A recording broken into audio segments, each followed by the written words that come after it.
Hola, hola amigos, bienvenidos a nuestro canal Más Urbano TV, donde encuentras lo más urbano.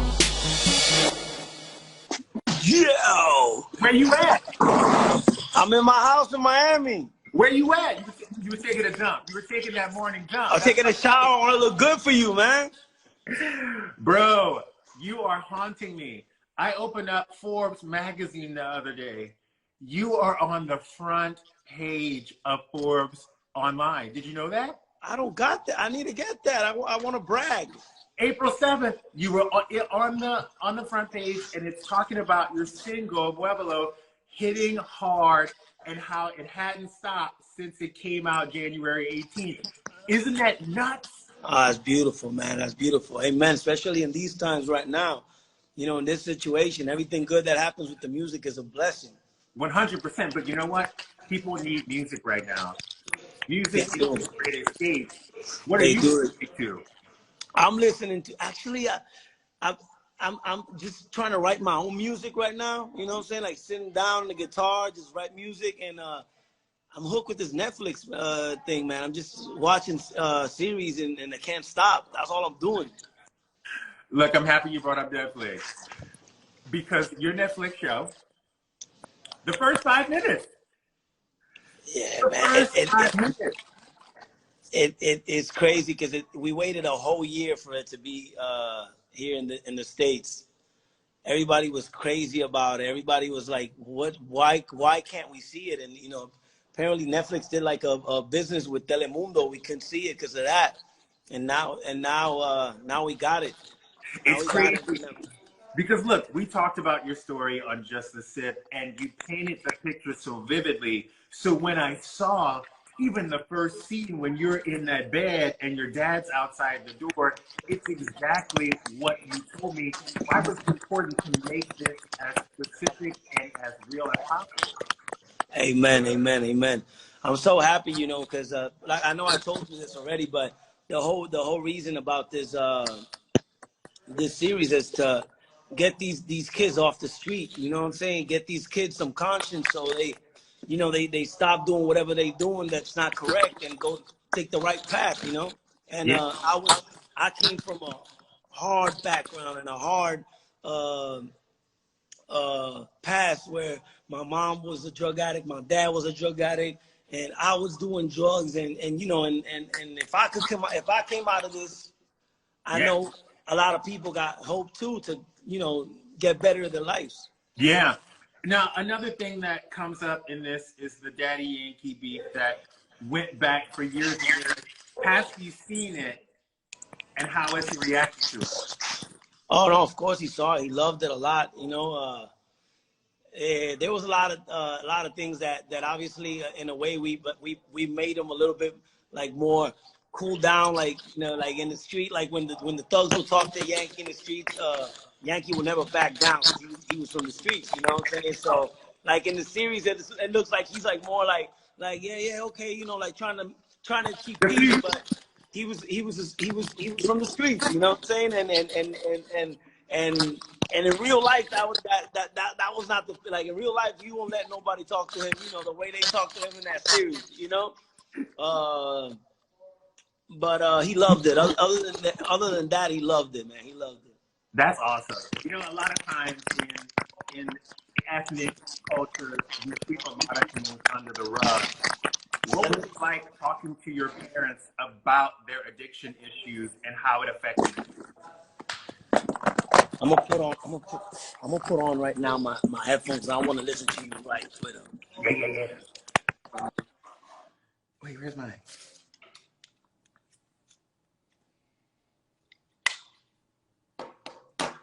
You guys, you got to check out this TV show. This TV show is epic. It is real. It is graphic. It doesn't even, like, first episode, it goes off. No, but I was wondering, you know, like a lot of times in my family, we sweep a lot of things under the rug. What was it like for you talking to your parents about their addiction issues and how it affected you? It was hard. It was hard to convince my mom, you know, to convince my mom for me to tell this story. You know, it was hard. It was hard for me to convince my dad, especially my dad, because my dad he's an old school cat. He has a mentality that if people know what he did in the past, they'll probably like, you know, judge him, you know, Yeah. and not respect him as a man. And I told him totally the opposite, Dad. Like, if you tell people where you came from and they see the guy you are today, they will respect you a lot more. Yeah. You know, and he was kind of hard-headed at first, but then, you know, we sat down and I said, look, this is something that we got to tell. Like, today, you don't do drugs. My mom don't do drugs and I don't do drugs. I think it's beautiful to be able to tell a story about how dark the past we had, and today we're heroes. You know what I'm saying? We changed. We're not. If we would have been in the same path, and we still would have been doing something, or We don't tell that either story. one of us, we ain't gonna tell the story, you know, because there's no story to tell. But or probably the story would have been different, you know. The story would have been different, like oh, so he's still doing that. But you know, like he understood and he loved the story, and I'm so happy that the world knows who is Nicky Jam, where he came from, what he went, what he went through, how hard the struggle, and that's beautiful. That's, for me, that's something that I left in this earth before I leave. You know what I'm saying? So that's my legacy right there. That's your legacy. Now listen, I'm from Louisiana. Did you have to call those in-laws and be like, yo, this was coming out? This gonna be strong. I did. I called him, you know what I'm saying? Like, when Sydney's father was like, oh my God, like he went through a lot. Like, it's insane. Like, he didn't believe it, you know, because obviously when you sit down with somebody, you don't tell them your whole story, you know. You don't tell them your whole story. You tell them a little bit, but not that much. Yeah, you don't tell the pops what's happening. Exactly. But it's just, you know, it's just the way it is. It's just life. What's that wedding planning like right now? Well, right now everything's delayed, man. With the whole situation, we don't know. Like, we don't know what to do right now. Like, everything is like on hold, you know. Yeah. Are you turning in? Are you that Instagram quarantine boyfriend that's taking all the snaps from the side? Like, you helping her with her Instagram? Because I'm like, I do help her. I do help her a lot. I take all, like, most of her pictures. I take them. I bought a good camera and I take the pictures for her, you know, because I enjoy it. Like, I'm not doing anything anyways, and I just, sometimes she don't give me the credit of the pictures, and I get a little mad. You know what I'm saying? I'll be commenting like, yo, what's up with my credits? You know, like, you gonna tell them that I'm the one to make you look so beautiful, but it's all right. And you guys are quarantining. You love it. Is it good for you? Is it bad for your relationship? What's coming out of this? Nah, it's been good. It's been good. I told her the other day, if I had to do quarantine with somebody, I'll definitely pick you again. You know, because we've been having a good time, and you know, sometimes it could get a little, you know, hard, you know what I'm saying? Because you need your space. Everybody needs their own space. But I just get on the car, I drive a little bit, and then come back, you know, and you got to start doing my thing. I got my studio, I got my boat. I go to my yacht and just chill in my yacht sometimes and come back here, or then we'll go out, you know. If this happens again in the wintertime, I'm coming to Miami and I'm chilling with y'all. Definitely, man. We waiting for you, man. You one of my favorite persons, man. Dude, I'm one of my favorite people in the world, man. You always got a good vibe, good energy, man. You're funny. What you post on Instagram is always good energy, man. I like your style, man. I'm coming to Miami when this is all said and done, and we're gonna hang out.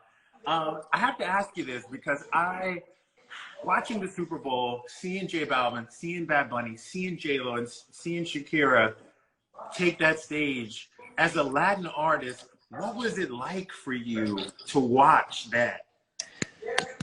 I was just happy because you got to understand, I've been doing this for 25 years, and I was one of the singers that knocked on doors for this music to be where it's at. So to see that I'm one of the architects of this music, and to see that it's in the Super Bowl right now, it's just, for me, is a blessing. You know, I'm happy for them. I'm happy for me.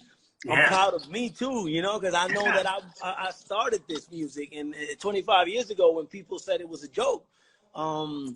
I did the World Cups in Russia, so I know the feeling. You know, it was even more people in the World Cup. Imagine, I was nervous, like you can imagine. I can't imagine how they felt. Right. They did, you know what I mean? Super Bowl, it can't get better than that, you know. what's gonna happen that day they call you and say, "Yo, you're up. Like it's your Super Bowl." Hey, I'm ready. I'm ready. I'm ready. You know, and hopefully one of these days, what I'm really looking forward is that they call actually a reggaeton artist to do the show, not be a part of it. You know what I'm saying? Like that's the next step. You That's know? coming though. That's Yeah, I mean, hey, 5 years ago, you would have talked about one of the singers of our music being on the Super Bowl in the first place. That wasn't even gonna sound right. But today, we got Bad Bunny and J Balvin doing their thing, and then who knows if next year or in a couple of years next time they come to Miami, it's gonna be one of us doing the main show. It's happening because I turn on the radio now, and you think it's a reggaeton artist that's about to come on because you hear the beat, but it's rap, it's hip hop, it's pop. All these genres are using your music, your beats. Does it make you happy that you're infiltrating this mainstream culture? Oh, it makes me really happy. Like I said, I'm proud. I'm proud of myself. I'm proud of my culture. I'm proud of I'm proud of being Latino 100%. You know, it's amazing to see what's going on right now. And a lot of people still, like, you know, in the Spanish community, I think people see it already like too normal, stuff like that. Like they see it like, oh yeah, like this is, they got to know it's not easy for us to do things like that, you know? And I'm still shocked every time we get something big like that. I think the crowd, not really, they're like, yeah, you know, like you could post tomorrow and say, I'm doing a movie or I'm doing a Super Bowl or nothing. And they was like, yeah, you know, like, because in their mentality, we're as big as the American artists. And not really. Not yet. We're not there yet. You're Jay-Z. Yeah, we're not there yet. We're not there yet. We gotta work. But we going there. Because Latinos, we're a lot of people, and you know you made it when American people are listening to your music. That's when you know you made it. Yeah, but we still gotta work that though. You gotta be honest. You know, like you know, if you go to Louisiana and you go to Lafayette, you go to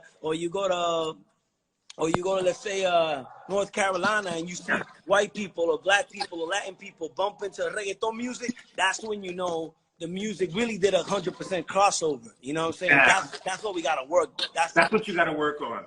That's what we gotta work on.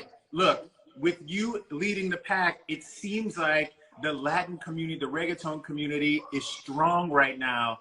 How did you guys all come together? Who called who? I mean, I don't know. I mean, you know, I've been in the game for so long. So every artist that come out, they all respect me because of how long I've been in the game. So Daddy Yankee and myself, we're like pioneers of this music. So like me and him are something different. Like we're the only ones that's still here since 1992. Damn. Doing music, you know what I'm saying? So it's like, it's a different thing. All the other cats are brand new cats that are coming out. So when they come out, they pay respects. They love us. You know what I'm saying? And that's why we're still here. You know, it's not easy. It's not easy to maintain yourself year after year. You know what I'm saying? Still sound good and still have people listening to your music. I'm telling you right now, you become one of those artists that stop putting out albums and just want to be in movies, we gonna fight. Yeah. Nah. I want to do everything.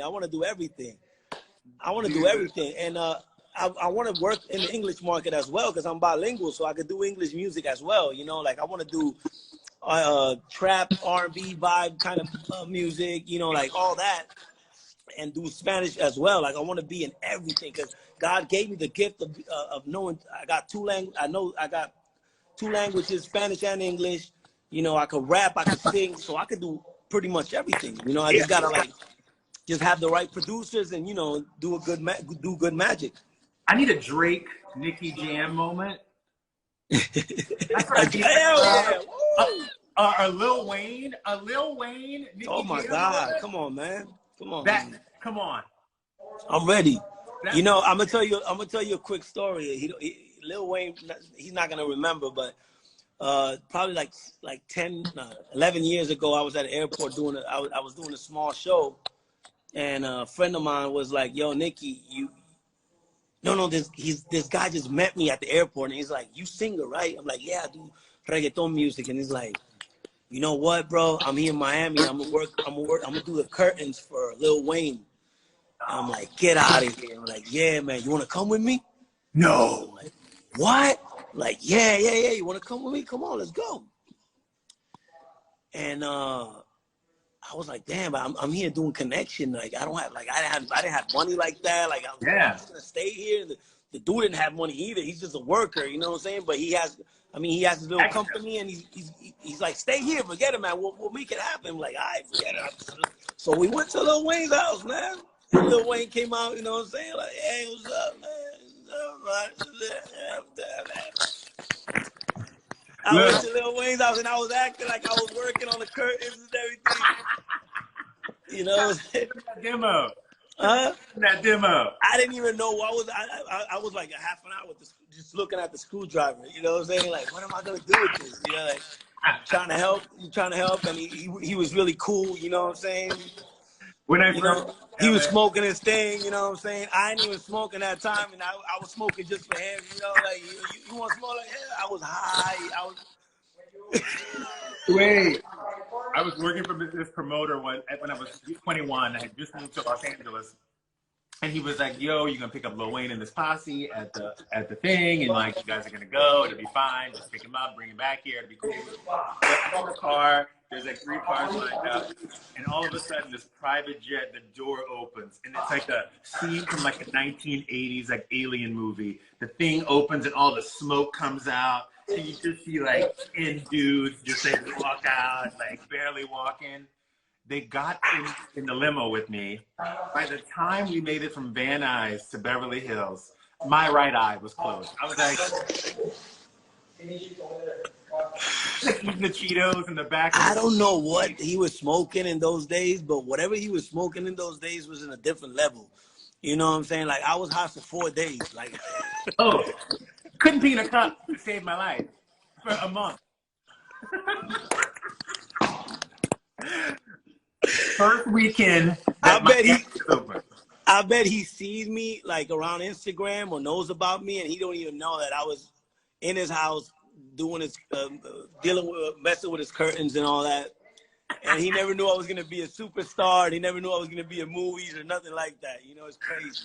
Oh no, bro! His manager came to Daily Pop one day because he had another client who was on the show, and he was like, "I think I know you." I'm like, "No, you don't know me."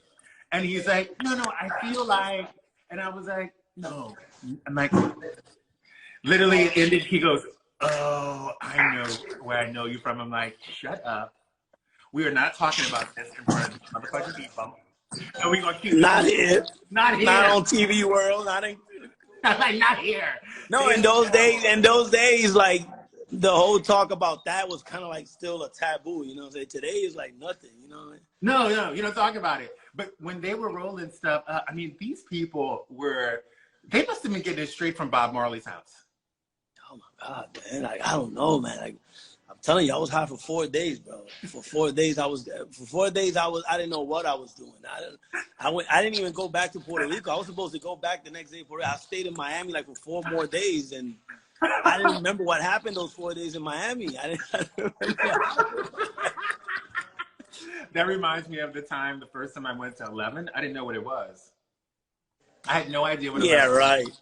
Yeah. So I walked in 11 at like 1 o'clock thinking I'm like cute, like we're going out. We lose track of time.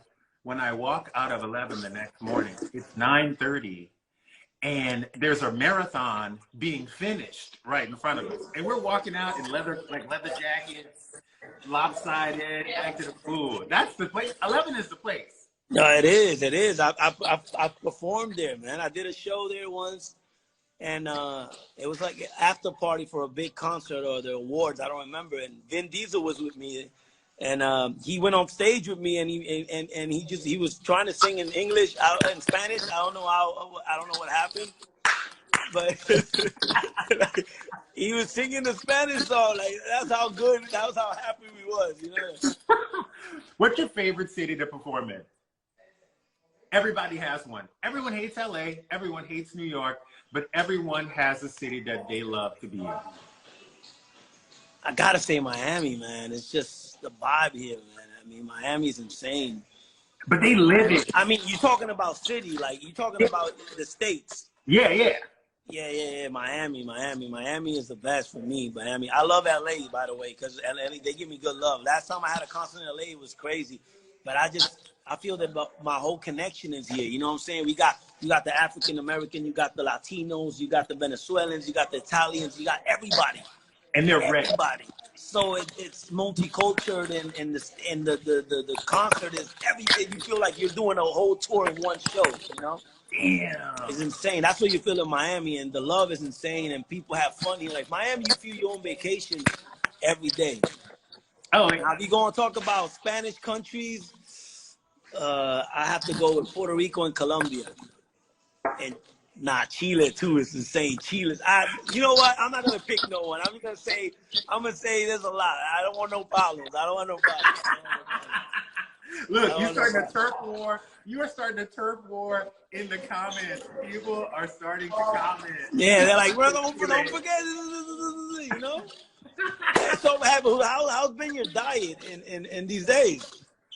What diet? Look. I mean, you was ripped, bro. You was ripped. I am turning into the Nutty Professor. I've hadn't worn pants in 3 weeks because I can't fit in.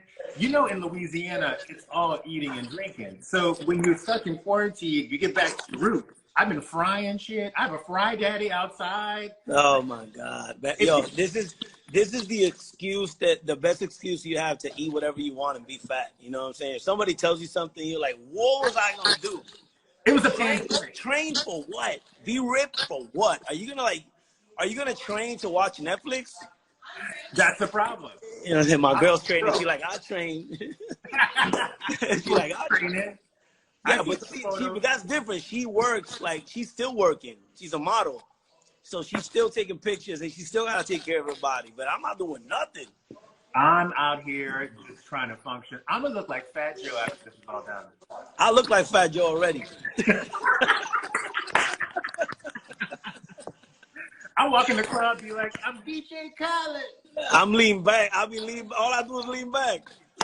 All I want is a big Anichi like jersey to go to the club with. And I'm just chill. Hey, shout out to the Dominican Republic. They all shout out to Colombia, Venezuela, Chile, Puerto Rico, all these Latin países, ricuras de países. You know what I'm saying? All these Latin countries that are checking us out, and they always give me love. Colombia, mi casa. I love you all. You know what I'm saying? Thank you. Everybody in those comments, turn your Netflix on. Type in NIC. It'll pop up. Nicky Jam. It's unbelievable. Thank you so much for being here. No, thank you, man. Hey, all love, man. If you saw me a little distracted, it's because my girl's having exercise, and I love looking at her booty and all that while she's doing the thing. But I love you, man. You know, we family. We family. And, God bless. God bless. Everybody watch that Netflix series, El Ganador, The Winner, on Netflix. Check it out. Nicky Jam. It's unbelievable. Thank you so much. I love you, man. I love you. All right, man.